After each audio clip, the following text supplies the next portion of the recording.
பிதா சுதன் பரிசுத்தாவியின் பெயராலே ஆமேன். எஸ்ஐயா தீர்க்கதரிசி புத்தகத்தில் இருந்து வாசகம். அதிகாரம் 54, இறைவார்த்தை 13. உன் குழந்தைகள் அனைவருக்கும் ஆண்டவர் தாமே கற்றுத்தருவார். உன் பிள்ளைகள் நிறைவாழ்வு பெற்று சிறப்புறுவர். ஆண்டவரின் அருள்வாக்கு. இறைவா உமக்கு நன்றி. கிறிஸ்துவுக்குள் பிரியமான என் அன்பு சகோதர சகோதரிகளே, இந்த நாளிலே நீங்கள் அனைவரும் மகிழ்ச்சியோடும் சந்தோஷத்தோடும் இருப்பீர்கள் என்று நான் விசுவசிக்கின்றேன். ஏனென்றால் அனுதினமும் ஆண்டோடைய வார்த்தையை கேட்கிறீர்கள், அனுதினமும் ஜெபிக்கக்கூடியவர்களாக இருக்கிறீர்கள், அனுதினமும் ஜெபமாலை சொல்லுகிறீர்கள், இறை வார்த்தையை வாசிக்கிறீர்கள். அநேக பேர் நீங்கள் நற்கருணை நாதரை உங்களுடைய உள்ளத்தில் சுமக்குகிறீர்கள். எனவே உங்களையும் உங்களுடைய குடும்பத்தையும் ஆண்டவர் நிறைவாக ஆசீர்வதித்தருள்வாராக. ஆண்டோடைய ஆசீர்வாதம் பல வகையில் நமக்கு கிடைக்கின்றன. உடல் பூர்வமான ஆசீர்வாதம் இருக்கின்றது, உள்ளபூர்வமான ஆசீர்வாதம் இருக்கின்றது. நோயில் இருந்து விடுதலை கொடுத்து ஆசீர்வதிக்கின்றார், நம்முடைய தொழிலிலே முன்னேற்றத்தை கொடுத்து ஆசீர்வதிக்கின்றார், வேலை செய்த இடத்திலே ஆசீர்வாதத்தை தருகின்றார், நடந்து செல்லக்கூடிய பாதைகளிலே பாதுகாத்து ஆசீர்வதிக்கின்றார் என்றும் ஆண்டோடைய ஆசீர்வாதங்களை நாம் 365 நாட்களும் சொல்லிக்கொண்டே போகலாம். ஆண்டவருடைய கரம் நம்மை தாங்கக்கூடிய வேளையிலே உண்மையிலே நாமும் நம்முடைய பிள்ளைகளும் ஆசீர்வதிக்கப்பட்டவர்களாக இருப்பார்கள். எனவே இந்த நாளிலே உங்களை தேர்ந்தெடுத்து இருக்கக்கூடிய ஆண்டவர் இந்த கத்தோலிக்க காணொளியின் வழியாக இந்த நற்கருணை ஆராதனையில் பங்கு கொண்டு ஜெபிக்க அவர் உங்களை அழைத்திருக்கின்றார், உங்களை திடப்படுத்தி இருக்கின்றார். நீங்களும் பரிசுத்த ஆவியானவளால் நிரப்பப்பட்டும் உடைய பிள்ளைகளும் நிரப்பப்படும்படியாக, கற்பத்தின் கனிகள் ஆசீர்வதிக்கப்படும்படியாக நான் உங்களுக்காக ஜெபிக்க போகின்றேன். அன்பார்ந்தவர்களே, ஒரு அருமையான இறை வார்த்தையை ஆண்டவர் நமக்கு கொடுத்திருக்கின்றார். உன் குழந்தைகள் அனைவரும் ஆண்டவர் தாமே கற்றுத்தருவார். உன் பிள்ளைகள் நிறை வாழ்வு பெற்று சிறப்புறும் என்று சொல்லப்பட்டு இருக்கின்றது. அப்படி என்றால் ஆண்டவர் இப்படி எனக்கு வாக்கு கொடுத்து இருக்கிறாரே, ஆனால் என்னுடைய பிள்ளைகள் கீழ்ப்படியாதபடி, சொல் பேச்சு கேட்காதபடி, ஏனோ தானோ என்று அலைந்து கொண்டு இருக்கிறார்களே, எந்த சூழ்நிலையிலும் நான் மனம் மாற மாட்டேன் என்று சொல்லி விடாபிடியாக இருக்கிறார்களே என்று ஏங்கிக் கொண்டு இருக்கிறீர்களா? உங்களை பார்த்து சொல்லுகின்றார், என் மகனே மகளே, உனது கரங்களில் தவறை வைத்துக் கொண்டு நீ எப்படி உன்னுடைய பிள்ளைகளை திருத்துவாய் என்று ஆண்டவர் உங்களை பார்த்து ஜெபிக்கின்றார். நீங்கள் ஜெபிப்பது இல்லை, நீங்கள் குடும்ப ஜெபம் சொல்லுவது இல்லை, குடும்ப ஜெபமாலை சொல்லுவது இல்லை, பிள்ளைகளுக்கு இறை வார்த்தையை கற்றுக் கொடுக்க தவறிவிட்டீர்கள், அதிகாலையிலே எழுப்பி பிள்ளைகளை திருப்பலிக்கு அழைத்து போனது இல்லை, அவர்கள் படிக்க வேண்டும் என்றே சொல்லி அதிகாலையிலே 4 மணிக்கு எழுந்தும் அவர்களுக்காக உணவு சமைத்து அவர்களை குளிப்பாட்டி அவர்கள் கொஞ்ச நேரம் தூங்க வேண்டும் என்று சொல்லி செபிக்காதபடி அவர்களை சோம்பேறியாக மாற்றி அவருடைய வாழ்க்கையிலே விளையாண்டதும் ஒவ்வொரு தாய் தகப்பனுக்கு தான் அது பொருந்தும். நீங்கள் கடவுளுக்கு கணக்கு கொடுக்க வேண்டும். ஆனால் ஆண்டவர் இந்த நாளில் சொல்லுகின்றார், நீ மனம் மாறி இப்பொழுது முழங்கால் படியிட்டும் உன்னுடைய பிள்ளைகளுக்காக ஜெபிக்கும் பொழுதும் நான் உன்னுடைய வேண்டுதலை கேட்டு உன்னை ஆசீர்வதிப்பேன் என்று சொல்லுகின்றார். அன்பார்ந்தவர்களை பாருங்கள், அநேக பேருக்கு குழந்தை பாக்கியம் இல்லை. திருமணம் ஆன பிறகு அவர்கள் சொல்லுகிறார்கள், ஒரு 5 வருடம் நாம் மகிழ்ச்சியாக சந்தோஷமாக இருப்போம் என்று சொல்லி கருத்தடை மருந்துகளை சாப்பிடக்கூடிய அநேக சகோதரிகள் உண்டு. அநேக பேர் தன்னுடைய வாழ்க்கையை சீரழித்து கொண்டு இருக்கிறார்கள். 5 வருடம் கழித்தோம், அல்லது 4 வருடம் கழித்தோம், 3 வருடம் கழித்தோம். எப்படி உங்களுக்கு குழந்தை பாக்கியம் கிடைக்கும் என்பதை நீங்கள் ஆய்ந்து அறிந்து பார்க்க வேண்டும். கடவுளுக்கும் இயற்கைக்கும் எதிராக நீங்கள் செயல்படும் பொழுதும் ஆண்டவர் உங்களுக்கு அந்த குழந்தை பாக்கியத்தை தருவதற்கு உதவி செய்வது இல்லை. ஆண்டோடைய வார்த்தை சொல்லுகின்றது பாருங்கள் மிகவும் தெளிவாக. யாருக்கெல்லாம் குழந்தை பாக்கியம் இல்லையோ அவர்கள் இந்த வார்த்தைகளை சொல்லி ஜெபிக்க வேண்டும். இந்த செய்தியை கேட்டுக்கொண்டு இருக்கக்கூடிய நீங்கள், உங்களுடைய குடும்பத்தில் யாராவது இருக்கலாம், அவர்களுக்கும் இந்த வார்த்தையை கொடுங்கள். எஸ்ஐயா 66 அதிகாரம் 9வது இறை வார்த்தை, எஸ்ஐயா 66:9. பேறு காலத்தை ஏற்படுத்திய நான் மகப்பேற்றை தடை செய்வேனோ என்கிறார் ஆண்டவர். ஆண்டவர். மக பேச்சிற்கு காரணமான நான் கருப்பையை அடைத்து விடுவேனோ என்கின்றார் உங்கள் கடவுள். ஹல்லேலூயா. கடவுள் எந்த பிள்ளைகளுக்கும் குழந்தை பாக்கியம் இருக்கக்கூடாது என்று நினைக்கக்கூடிய தெய்வம் அல்ல என்பதை புரிந்திருக்க வேண்டும். ஹல்லேலூயா. ஆனால் அந்த பிள்ளைகளின் பாக்கியத்தை தரக்கூடிய கடவுளுக்கு எதிராக நீங்கள் பாவம் செய்கிறீர்கள். உங்களுடைய திருமண வார்த்தை பாடுகளிலே நீங்கள் ஆண்டவருக்கு முன்பாக சாட்சியாக இருந்த அந்த வார்த்தை பாடுகளுக்கும் எதிராக நீங்கள் செயல்படுகிறீர்கள். உங்களுடைய வாழ்க்கையில் பரிசுத்தம் இல்லை, திருமண அந்த உறவிலே பரிசுத்தம் இல்லை, குடும்பத்திலே பரிசுத்தம் இல்லை. அவ்வாறு இருக்கும் பொழுதும் கடவுள் எவ்வாறு உங்களை ஆசீர்வதிப்பார்? ஹல்லேலூயா. அன்பார்ந்தவர்களே, எனக்கு தெரிந்த ஒரு குடும்பம் 13 ஆண்டுகள் அவர்களுக்கு குழந்தை பாக்கியம் இல்லை. அவருடைய குடும்பத்திற்காக உபவாசம் இருந்து ஆண்டுடைய சமூகத்தில் நின்று நான் ஜெபித்தேன். எவ்வளவோ மருத்துவர்களை போய் பார்த்தார்கள், எவ்வளவோ வைத்தியர்களை போய் பார்த்து பல வகையான மருந்துகளை உட்கொண்டார்கள். கடைசியாக அவர்களுக்கு கிடைத்த அந்த ரிசல்ட் என்ன தெரியுமா? இனி அவள் கற்பம் தெரிவிக்க மாட்டார் என்று.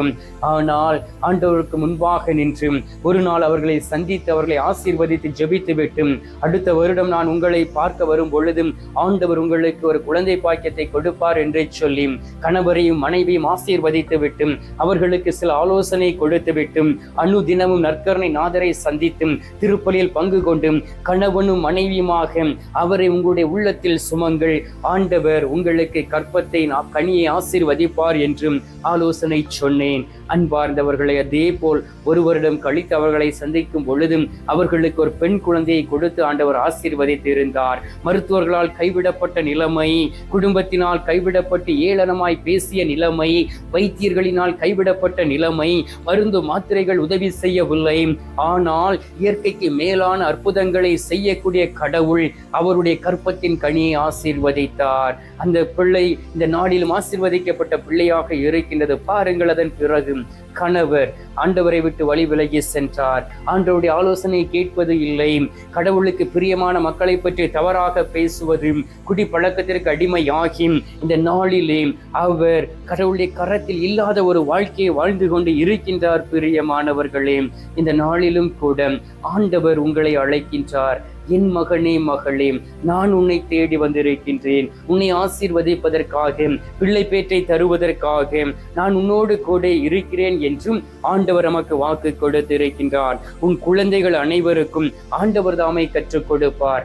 ஆண்டவர் கற்றுக் கொடுக்க வேண்டும். அன்பார்ந்தவர்களே, வாசித்து பாருங்கள். திருத்தூதர் பணிகள் 2வது அதிகாரம் 39வது இறை வார்த்தையிலே வாக்கு தத்தமானது, இறை வார்த்தையானது உங்களுக்கும் உங்களுடைய பிள்ளைகளுக்கும் நம்முடைய கடவுளாகிய ஆண்டவர் வரவழைக்கும் தூரத்தில் உள்ள யாவருக்கும், தொலை தூரத்தில் உள்ள யாவருக்கும் இது கிடைக்கிறது என்றும் அழகாக சொல்லப்பட்டு இருக்கின்றது. யோவான், திருமுழுக்கு யோவான் அவர் கர்ப்பத்தில் இருந்த பொழுதும் அன்னை மரியாள் அவரை போய் சந்தித்தார். அப்பொழுது அன்னை மரியாளும் ஆண்டவராகிய இயேசு கிறிஸ்துவை உதிரத்தில் சுமந்து இருந்தார்கள். 2 குழந்தைகளும் சந்தோஷத்திலும் மகிழ்ச்சியும் பரிசுத்த ஆவியின் வல்லமையினால் அங்கே துள்ளிற்று என்று சொல்லப்பட்டு இருக்கின்றது. எத்தனை பேர் இந்த உலக போக்கான வாழ்க்கையை வாழ்ந்து உங்களை அழித்து கொண்டு இருக்கின்றீர்கள். வயது முதிர்ந்த அநேக தாய்மார்களையும் தகப்பன்மார்களையும் சந்தித்து ஏன் தனிமையாக இருக்கிறீர்கள் என்று கேட்ட பொழுதும் அவர்கள் சுட்டி காண்பிப்பது தன்னுடைய பிள்ளைகளையும். ஆண்டவர் பிள்ளை பாக்கியம் கொடுத்த பிறகும் என்னுடைய மகன் படிக்க வேண்டும், என்னுடைய மகள் படிக்க வேண்டும், வெளிநாட்டுக்கு போக வேண்டும், அமெரிக்காவில் போய் வேலை பார்க்க வேண்டும் என்று சொல்லி வெளிநாட்டிற்கு அனுப்பிவிட்டு 2-3 வருடங்கள் தான் அவர்கள் அனுப்பிய பணத்தை கொண்டு சந்தோஷமாக இருந்தார்கள். அதன் பிறகு அவர்களை தனிமை வாட்டிக்கொண்டு இருப்பதை பார்க்க முடிகின்றது. பிள்ளைகள் தன்னுடைய தாய் தகப்பனை குறித்து கவலைப்படுவது இல்லை. பிள்ளை பாக்கியம் கடவுள் கொடுத்த ஒரு அருண்கொடை. எனவே நீங்கள் பிள்ளைகளை உதிரத்தில் சுமந்த நீங்கள் இறை வார்த்தையின்படியும் ஜெபத்தின்படியும் நீங்கள் சுமக்க வேண்டும். எனவே தான் ஆண்டவர் உங்களை ஆசீர்வதிக்க முடியும். ஆண்டவர் உங்களுக்கும் உடைய பிள்ளைகளுக்கும் கற்றுக் கொடுக்க முடியும். 3 யோவான் 1வது அதிகாரம் 4வது இறை வார்த்தையை வாசித்து பாருங்கள். என்னுடைய பிள்ளைகள் இறை வார்த்தையின்படி நடக்கிறவர்களாய் இருப்பதை கேள்விப்பட்ட பொழுதும் சந்தோஷத்திலும் மகிழ்ச்சியிலும் நான் இருக்கிறேன் என்றும் அழகாக புனித யோவான் சொல்லுகின்றார், பிரியமானவர்களே, இதே போல் நீங்கள் சந்தோஷப்பட்டது உண்டா? என்னுடைய பிள்ளைகள் கடவுளுக்குள் இருக்கிறார்கள், அனுதினமும் ஜெபிக்கிறார்கள், ஒவ்வொரு நாளும் மனைவியும் கணவரும் சேர்ந்து ஜெபமாலை சொல்லுகிறார்கள், என்னுடைய பேர பிள்ளைகளும் ஜெபிக்கிறார்கள் என்று சொல்லி எத்தனை பேர் நீங்கள் சொல்ல முடியும்? ஆண்டவரை நாம் ஒரு நாளும் குற்றப்படுத்த முடியாது. நீங்கள் ஆண்டவரை காயப்படுத்தி கொண்டு இருக்கிறீர்கள். எனவே கற்பத்தின் கனியை ஆசீர்வதிக்கப்பட வேண்டுமா? இந்த நாளிலே, இந்த நேரத்திலே நல்லதொரு பாவ சங்கீர்த்தனம் செய்து நற்கருணை நாதரை உட்கொள்ளுங்கள், அவரை நோக்கி திரும்புங்கள், விசுவாசத்தில் நிலைத்திருங்கள். நீங்கள் ஆசீர்வதிக்கப்பட்டவர்களாக இருப்பீர்கள். ஆண்டவர் உங்களையும் உடைய பிள்ளைகளையும் பிள்ளைகளின் பிள்ளைகளையும் பார்க்கும்படியாக உங்களை செய்வார். எனவே கண்களை மூடி சில மணி துளிகள் உயிருள்ள தெய்வமாய் இருக்கக்கூடிய நற்கருணை நாதரிடம் நம்பிக்கையோடு நாம் செபிப்போம். எங்கள் பரலோக தந்தையே, இயேசு கிறிஸ்துவே, தூயனல் ஆவியே, தகப்பனே, இந்த அருமையான நாளுக்காக உமக்கு நன்றி சொல்லி உம்மை துதிக்கிறேன் அப்பா. நீர் ஒவ்வொரு நாளும் எங்களையும் எங்களுடைய குடும்பத்தையும் தேடி வந்திருக்கின்றீர். நான் உங்களுக்கு பிள்ளை பாக்கியத்தை கொடுத்து இருக்கிறேன் என்று வாக்கு கொடுத்தவரே, அநேக தாய்மார்களுக்கும் தகப்பன்மார்களுக்கும் பிள்ளை பாக்கியத்தை கொடுத்து ஆசீர்வதித்து இருக்கின்றீர். ஆனால் தன்னுடைய பிள்ளைகளை நேர்மையான வழியில் நடத்தாதபடி அவர்கள் இந்த நாட்களிலே வேதனையோடு இருப்பதை பார்க்க முடிகின்றது. பிள்ளைகளுக்காக ஓடி ஓடி உழைத்த தாய்மார்களும் தகப்பன்மார்களும் உண்டு. இந்த நாளிலே பிள்ளைகள் சொல் பேச்சு கேட்காதபடி குடி பழக்கத்திற்கும் உபச்சார பழக்க வழக்கத்திற்கும் போதை வஸ்துகளுக்கும் அடிமையாகி இந்த உலகத்திலே வாழ்ந்து கொண்டு இருக்கிறார்களே, அவர்களை உமது கரத்தில் ஒப்புக் கொடுத்து ஜெபிக்கிறேன் அப்பா. எஸ்ஐயா 53:12 சொன்னதுபடி பலரின் பாவங்களை சுமந்தார், கொடியோருக்காக பரிந்து பேசினார் என்கின்ற வார்த்தையை விசுவசிக்கின்றோம். ஆம் தகப்பனே, நீர் பாவிகளுக்காக தொடர்ந்து நீர் பரிந்து பேசிக் கொண்டு இருக்கின்றீர். ஒவ்வொரு பிள்ளைகளுடைய பாவ பழக்க வழக்கங்களை எடுத்து மாற்றி மன்னிப்பீராக. ஆண்டவரே, ஒவ்வொருவரையும் ஆசீர்வதியும். இந்த நாளிலும் கூட குழந்தை பாக்கியம் இல்லாமல் தவித்துக் கொண்டு இருக்கக்கூடிய அநேக திருமணமான பெண்கள் உண்டு, திருமணமான ஆண்கள் உண்டு. அவர்களை இதோ உமது திரு சமூகத்தில் அழைத்து வந்து ஜெபிக்கிறேன் அப்பா. அவருடைய விண்ணப்பங்களை உமது கரத்தில் ஒப்புக் கொடுத்து ஜெபிக்கின்றேன். பிள்ளைகள் ஒவ்வொருவரையும் ஆசீர்வதித்து அவருடைய விண்ணப்பங்களை கேட்டு அவர்களை பலப்படுத்தி இந்த உலகத்திலே வாழ வைத்திட வேண்டுமாய் உம்மை நோக்கி ஜெபிக்கிறேன் அப்பா. நீரே பிள்ளைகளுக்கு கற்றுக் கொடுப்பீராக, பிள்ளைகளுக்கு நிறை வாழ்க்கையை கொடுத்திடுவீராக, கற்பத்தின் கனியை ஆசீர்வதிப்பீராக.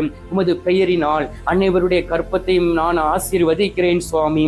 அவர்கள் குழந்தை பேறு பெற்று ஒரு தாய்மையின் பேரோடு வாழக்கூடிய பாக்கியத்தை கொடுப்பீராக. அநேக பேரை நீ தொட்டிருப்பதற்காக நன்றி. அநேக பேருக்கு ஆசீர்வாதத்தை தந்திருப்பதற்காக உமக்கு ஸ்தோத்திரம், ஸ்தோத்திரம், ஸ்தோத்திரம். மீட்பெரும் இரட்சகருமான இயேசுவின் திருக்கரத்தில் ஒப்புக் கொடுத்து எங்கள் பாதுகாவலராம் புனித சூசையப்பர் வழியாக ஜெபிக்கின்றோம். அன்பு தந்தையே, ஆமீன்.